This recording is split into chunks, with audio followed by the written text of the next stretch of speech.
বাংলাদেশে কয়টা ঋতু আছে? 6টি ঋতু আছে। বাংলাদেশ 6 ঋতুর দেশ। কয় ঋতুর দেশ? 6টা ঋতুর দেশ। এই 6টা ঋতুকে একসাথে কি বলে বলছি? 6টা ঋতুকে একসাথে বলা হয় ষড়ঋতু। ঠিক আছে? এই ষড় শব্দের অর্থ কি বলতো?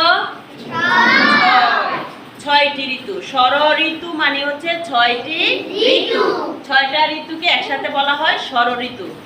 এটা হচ্ছে বাংলা ব্যাকরণের ক্ষেত্রে ষড় শব্দের অর্থ 6, কিন্তু ষড় শব্দটা আমরা আরো অন্যান্য ক্ষেত্রেও ব্যবহার করি।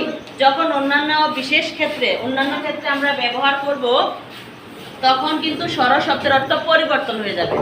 ষড় অর্থ হচ্ছে চক্রান্ত বা গুপ্ত পরামর্শ, গোপন পরামর্শ।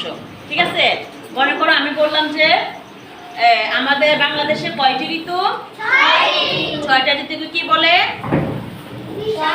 ষড় ঋতু। এখানে ষড় শব্দের অর্থ হচ্ছে 6।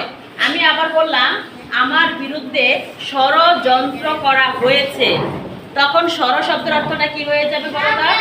চক্রান্ত, গোপন পরামর্শ, ষড়যন্ত্র। বুঝতে পারছো?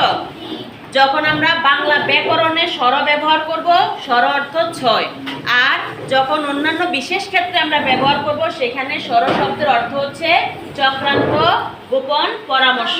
ঠিক আছে?